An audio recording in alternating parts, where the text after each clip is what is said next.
Damos comienzo a un nuevo programa, Servidores de Dios. Quien te habla es Manuel Cornejo. Estaré compartiendo la palabra de Dios y lo haré de una manera expositiva, versículo a versículo. Y en esta ocasión será en la carta a Timoteo, capítulo 1 y versículo 2, donde dice: en la esperanza de la vida eterna, la cual Dios, que no miente, prometió desde antes del principio de los siglos. Note que el conocimiento de la verdad y también de la piedad, con que se cierra la oración del versículo anterior, tiene una orientación bien clara, que es la vida eterna. Ya que la misión apostólica despierta con su enseñanza, comenzando con la predicación del Evangelio, y también con la esperanza eterna del que crea. Así pues, el mensaje apostólico anuncia a los hombres de parte del Señor que los creyentes seremos resucitados y también glorificados, conforme a su promesa, haciéndolo posible a causa de la justificación por medio de la fe. Este tema saldrá más adelante, cuando se hable, por ejemplo, en Tito capítulo 2 y versículo 13, donde dice: la esperanza bienaventurada y la manifestación gloriosa de nuestro gran Dios y Salvador Jesucristo. Por tanto, cuando Él se manifieste, nosotros seremos manifestados también con Él en gloria. Y note que esta esperanza tiene el asiento en la promesa de Dios, que no miente, porque no puede mentir. Esta expresión aparece solo en este lugar en toda la Escritura y, probablemente, se establece en profundo contraste con los hombres que son todo lo contrario, es decir, mentirosos, como así señala el versículo 12. La promesa de Dios es infalible. Por tanto, quien cree en el Hijo tiene la vida eterna, ya que el compromiso de Cristo es que no pierda nada de cuanto el Padre le dé y que lo resucite a todos en el día postrero. Así enseña el Evangelio de Juan, capítulo 6, los versículos 37 al 40, donde dice: todo lo que el Padre me da vendrá a mí, y al que a mí viene no le echo fuera, porque he descendido del cielo no para hacer mi voluntad, sino la voluntad del que me envió. Y esta es la voluntad del Padre, el que me envió, que todo el que me diere no pierda yo nada, sino que lo resucite en el día postrero. Y esta es la voluntad del que me ha enviado, que todo aquel que ve al Hijo y cree en Él tenga vida eterna, y yo le resucitaré en el día postrero. Y es que por eso Dios ha dado a los creyentes el Espíritu, y lo ha hecho como arras de la herencia hasta que llegue el día de la redención de la posesión adquirida para alabanza de su gloria, como así señala la segunda carta a los Corintios, capítulo 5, versículos 4 y 5, y Efesios, capítulo 1, y los versículos 13 y 14. Por tanto, la seguridad de la herencia que el creyente tiene en Cristo Jesús está garantizada por Dios mismo, quien, según el apóstol Pedro, la reserva para nosotros en los cielos. En su primera carta de Pedro, capítulo 1 y versículo 4, dice: para una herencia incorruptible, incontaminada e inaccesible, reservada en los cielos para nosotros. Pero nótese que al mismo tiempo que el creyente, que tiene la garantía de la herencia, también tiene la certeza o seguridad del disfrute de la herencia al ser el creyente mismo guardado. La primera carta de Pedro capítulo 1 y versículo 5 dice: por el poder de Dios mediante la fe, para alcanzar la salvación que está preparada para ser manifestada en el tiempo postrero. El resultado final de todas estas bendiciones y también promesas, como procedentes de Dios, serán llevadas a cabo por Él mismo, ya que el Espíritu dado lo es como arras, cuando dice: hasta la redención de la posesión adquirida, Por tanto, el sentido alcanza aquí dos aspectos. El primero, hasta que los creyentes reciban su herencia total, que incluye la redención del cuerpo, en sentido de la resurrección y dotación del cuerpo glorificado de resurrección. 1 de Corintios capítulo 15 y versículo 51. Y la segunda, hasta el día en que se produzca redención, en el sentido de recuperación plena de lo que le pertenece por comprar en virtud de la sangre de Cristo. El pueblo de Dios liberado ya de toda relación con el pecado será presentado como el especial tesoro de Dios, ya que todo esto es admirable de los designios divinos que se remontan en cuanto a su origen a la eternidad y culminará en un futuro glorioso en donde se alcanza plenamente el cumplimiento con la promesa de todos los que han sido salvos y por tanto escogidos en Cristo para estar para siempre con Jesús y vivir en la admirable dimensión de la compañía divina, manifestada por el trono de Dios y el Cordero, que estará en el lugar preparado para los salvos. Apocalipsis capítulo 22 versículo 3 dice: Y no habrá más maldición, y el trono de Dios y del Cordero estará en ella, y sus siervos le servirán. Cuando eso acontezca en plenitud, Dios será glorificado por lo que llevó a cabo. Pero mientras tanto, el sello del Espíritu garantiza la redención total del creyente. Efesios capítulo 4 versículo 30, la segunda parte dice: Con el cual fuisteis sellados para el día de la redención. Ya que el conjunto de creyentes está reservado como cuerpo de Cristo para ser presentado delante de Él en gloria. Nótese lo que dice Efesios, capítulo 5 y versículo 27. A fin de presentarla a sí mismo una iglesia gloriosa, que no tuviese mancha ni arruga ni cosa semejante, sino que fuese santa y sin mancha. Eso será el gozo de Dios como expresión de la victoria de la cruz. Judas, versículos 24 y 25 dice: Y a aquel que es poderoso para guardaros sin caída y presentaros sin mancha delante de su gloria con gran alegría, al único y sabio Dios, nuestro Salvador, sea gloria y majestad, imperio y potencia, ahora y por todos los siglos.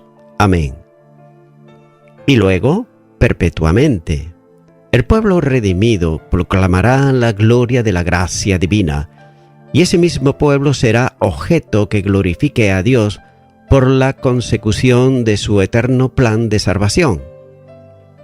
Si éste fue establecido eternamente antes de la creación del mundo, la esperanza que descansa en la verdad de Dios es también, por tanto, eterna. Esta seguridad llena de paz el corazón cristiano, porque en medio de las pruebas y dificultades del tránsito por el mundo, dice Romanos capítulo 8 y versículo 18: Tengo por cierto que las aflicciones del tiempo presente no son comparables con la gloria venidera que en vosotros ha de manifestarse. Por tanto, esa esperanza es la realidad admirable de la experiencia de la vida en la fe. Continúa ahora con el versículo 3, donde dice: Y a su debido tiempo manifestó su palabra por medio de la predicación, que me fue encomendada por mandato de Dios, nuestro Salvador. La clave de la interpretación de este versículo descansa que Dios manifestó a su debido tiempo, por la palabra de Él. Ya que mucho del programa de salvación se conocía por la revelación profética en el Antiguo Testamento, pero la gloriosa realidad de lo que se supone esa salvación, que es la formación de un cuerpo en Cristo, que es la Iglesia, y la esperanza de gloria con el conocimiento que la palabra proporciona hoy, no se había establecido antes, sino que ocurrió a su debido tiempo. La salvación plena de todos los hombres es del mismo modo, por gracia mediante la fe, tanto para judíos como para gentiles. Estaba prevista por Dios desde la eternidad, pero fue manifestada en el misterio por los apóstoles y profetas. Efesios capítulo 1, versículo 9 en adelante. Así pues, la eterna elección de los creyentes había sido establecida desde antes de la fundación del mundo, pero su plenitud en el conocimiento de la fe se hace en el tiempo de los apóstoles. Efesios capítulo 1 y versículo 4 dice: según nos escogió en él antes de la fundación del mundo, para que fuésemos santos y sin mancha delante de él. Note que Dios determinó la salvación desde el principio de los siglos. Capítulo 1, versículo 2. Pero esta revelación estaba escondida en Dios y por tanto oculta a los ojos de los hombres de los tiempos anteriores. Romanos capítulo 16, versículo 25 dice: y al que puede confirmarnos según mi evangelio y la predicación de Jesucristo, según la revelación del misterio que se ha mantenido oculto desde tiempos eternos. Ese misterio es revelado hoy por medio de los santos, apóstoles y profetas. Efesios capítulo 3, los versículos 5 y 6 y 9. Note que el término escondida no indica desconocimiento absoluto, puesto que la salvación, su alcance y el modo de realizarla sería la justificación por la fe. La gracia y misericordias divinas se conocían por los antepasados, pero no había un conocimiento pleno de estas verdades. Y Pablo habla de una manifestación a su debido tiempo, frase semejante a la que se usa en Gálatas, capítulo 4, versículo 4, cuando dice: cuando vino el cumplimiento del tiempo. Por tanto, la manera de anunciar estas verdades que comprenden la esperanza mencionada en el versículo anterior es por medio de la proclamación o predicación que el apóstol estaba haciendo en todos los lugares donde le era permitido, incluso hasta en la prisión en Roma. Este mensaje está en la palabra, de modo que cuanto se necesita para anunciar el Evangelio debe ser tomado de ella, ya que esa verdad es la que conduce a la vida eterna. Note lo que dice la primera carta de Pedro capítulo 1 y versículo 23, donde dice: siendo renacidos no de simiente corruptible, sino de incorruptible, por la palabra de Dios que vive y permanece para siempre. También en la palabra está excluida y excluyentemente todo lo necesario para el discipulado y edificación de los creyentes.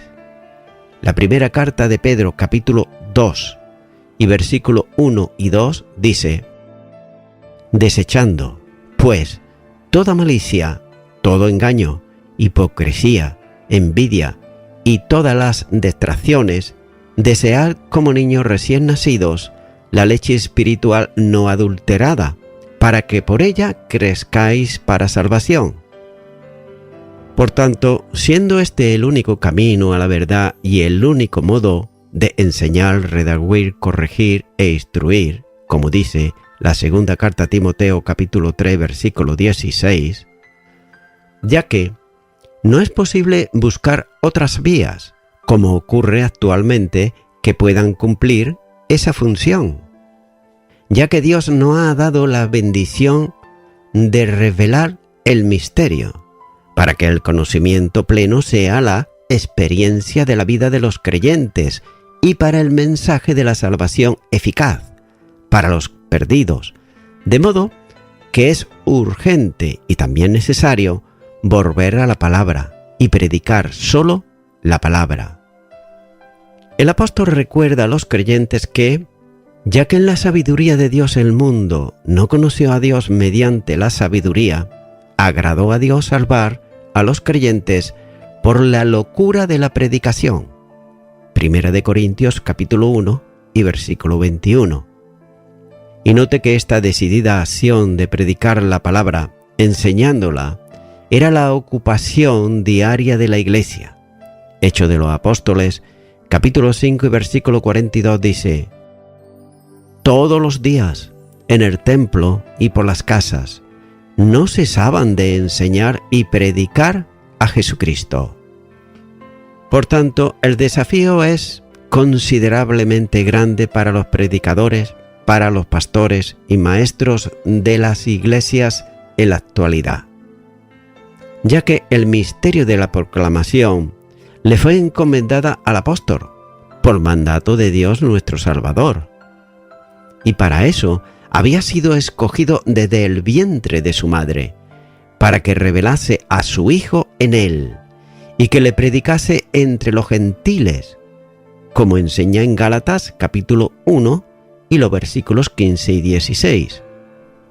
Pero también es interesante apreciar que es siervo de Dios, el Padre y apóstol de Jesucristo, el Hijo de Dios, versículo 1.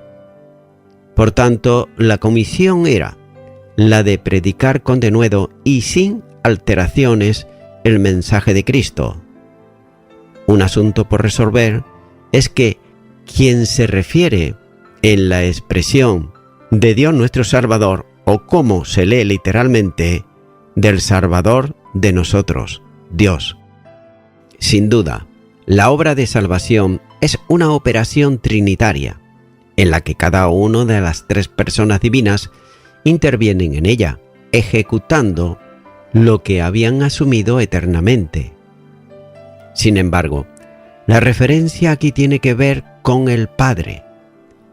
Dios es el Salvador de todos los creyentes porque concibió el plan de salvación para los hombres desde la eternidad y lo prometió en el Antiguo Testamento y lo ejecutó en el tiempo oportuno, determinado con la muerte de Jesucristo, su Hijo. Por tanto, no hace falta demostrar esta verdad. Baste con alguno de entre las muchas citas bíblicas que lo enseñan, como por ejemplo, Juan, capítulo 3, versículo 16, y Gálatas, capítulo 4, versículo 4. La muerte de Jesucristo obedece al determinado propósito y anticipado conocimiento de Dios. Hechos de los Apóstoles, capítulo 2 y versículo 23. Y la planificación de la salvación corresponde al Padre, siendo Jesucristo quien hace la obra de nuestra redención. Segunda de Corintios, capítulo 5 y versículo 19. En todo lo que tiene que ver con la salvación, intervienen, nótese, las tres personas divinas, actuando individual, pero no independientemente. Continúa ahora con el versículo 4, donde dice: a Tito, verdadero hijo en la común fe, gracia, misericordia y paz de Dios Padre y del Señor Jesucristo, nuestro Salvador. Lo que el apóstol dice a Tito es muy semejante a lo que dijo también a Timoteo, llamándole también hijo verdadero. 1 Timoteo capítulo 1 y versículo 2. Pero como se dijo allí, la autoridad apostólica no está reñida con el afecto entrañable que trata a sus colaboradores como hijos en la fe. Además, bien podía llamar a Tito su hijo verdadero, puesto que su conversión a Cristo se debía al trabajo del apóstol como instrumento que Dios usó a la salvación de aquel hombre, aunque no se especifica ni el lugar ni el tiempo en que ocurrió. Así pues, la vinculación como hijo espiritual se debe a que fue engendrado por medio de la fe, de modo que la salvación era una experiencia común a los dos. Ambos, y note esto, fueron salvos de la misma manera, pero también la comunión los vinculaba porque ambos estaban en la fe que ambos compartían. Y Pablo sabía que Tito era un creyente de firmes convicciones y seguro de su fe, y de ahí que le encomiende misiones que tienen que ver con el mantenimiento de los principios doctrinales que él y los otros apóstoles enseñaban. Y note que así lo envió a Corinto, donde había notables problemas congregacionales, pero gozándose luego del informe que dio a su regreso de cómo había tenido éxito en la misión encomendada. La segunda carta a los Corintios, capítulo 7 y versículo 6, dice: Pero Dios, que consuela a los humildes, nos consoló con la venida de Tito. Tanto con Tito como con Timoteo y otros colaboradores suyos, Pablo dedicó tiempo para formarlos, para estrenarlos, a fin de que fuesen aptos para la misión. Sigue diciendo este versículo: gracia. Con esta palabra expresa el primer deseo de bendición para su amigo. Note que la gracia es un término preferido por Pablo en su teología, que no difiere del pensamiento de los otros apóstoles, pero que tiene distintivos propios y también personales. La gracia se refiere como el don inmerecido que Dios otorga al hombre, pero también es el amor en descenso, ya que donde está la gracia está también el descenso de Dios hacia el hombre. Y note que la gracia es la razón y causa de la salvación, como enseña Efesios capítulo 2 versículos 8 y 9. Por tanto, la salvación en la manifestación pasada de la justificación, como en la presente de la santificación y en la futura de la glorificación, como enseña la primera carta de Pedro, capítulo 1 y versículo 13. Y note que no es posible llevar a cabo en la vida cristiana ni en el ministerio que nos tenga que ser sustentado por el poder de la gracia, por cuanto la obra de Dios no es nuestra, sino suya, como el apóstol considera en relación con su trabajo, en la primera carta a los Corintios, capítulo 15 y versículo 10. Y note que junto con la gracia está también el deseo de paz, que es el resultado de la confianza en el Dios que ama, que alienta, que salva y que se convierte en esperanza. Y es por eso que el profeta decía que Dios guardará en completa paz a aquel cuyo pensamiento en ti persevera, porque en ti ha confiado. Isaías capítulo 26 y versículo 3. Esto quiere decir que la vida cristiana, con sus múltiples dificultades, conflictos y pruebas, puede y debe vivirse en la profunda calma de la paz. Y note que los problemas están fuera, pero la paz está dentro. La paz es la serenidad íntima que descansa en la experiencia personal de los resultados de la obra de la cruz. Y estas bendiciones que el apóstol desea para Tito proceden de Dios Padre y de Cristo Jesús, por tanto, son de origen divino. Y note que empieza por mencionar a Dios Padre, de quien desciende, como dice Santiago 1:17, todo don perfecto y toda buena dádiva. La construcción con el adjetivo y definido toda, que comprende la totalidad de algo, unido a donación, está diciendo que toda buena donación, que comprende tanto el acto de dar como el que se da, se origina en Dios mismo. No se precisa aquí cuáles son esas liberalidades, sino el hecho genérico de ellas. Y note que ese es el resultado del carácter de Dios, que solo da buenas cosas. El Evangelio de Mateo, capítulo 7 y versículo 11, dice: Pues si vosotros, siendo malos, sabéis dar buenas dávidas a vuestros hijos, ¿cuánto más vuestro Padre, que está en los cielos, dará buenas cosas a los que le pidan? Así pues, siendo de origen divino, de ahí que la asociación entre Dios y Cristo sean vinculados aquí a las dos personas divinas, ya que la procedencia del Padre y de Cristo Jesús, al que llama aquí nuestro Salvador, indican la igualdad en el seno trinitario.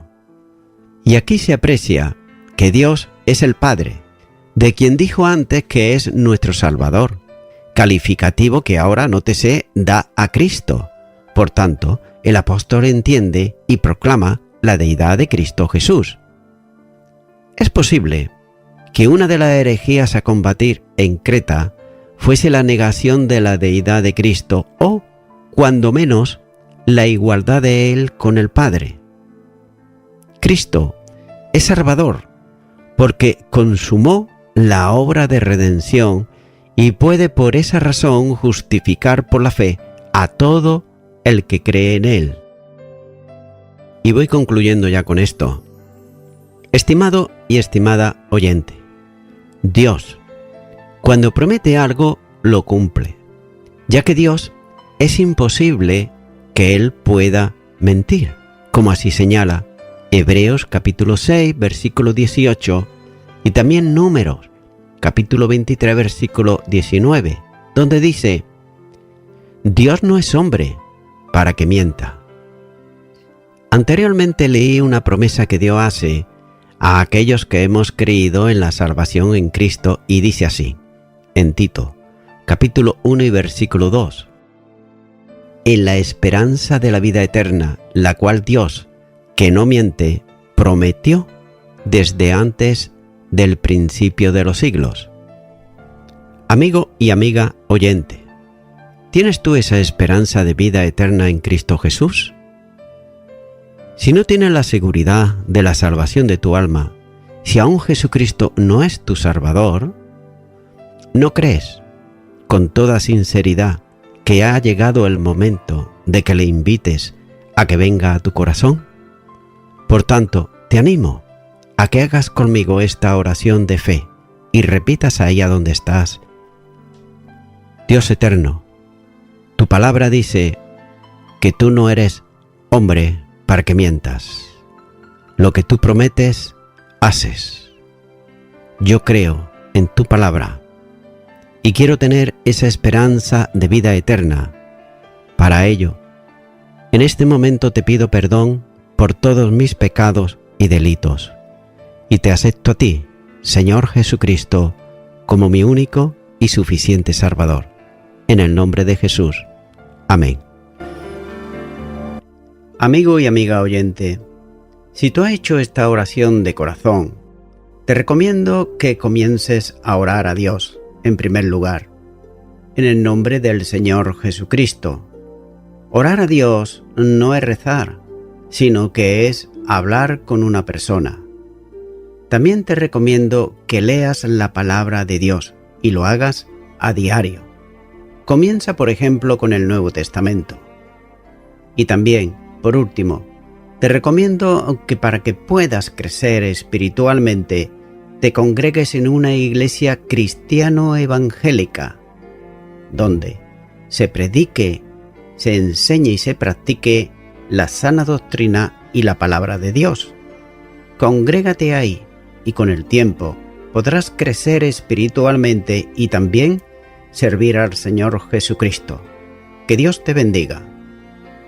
Y a toda la audiencia, nuevamente ya me estoy despidiendo de todos ustedes y será hasta el próximo programa. Que Dios os bendiga a todos.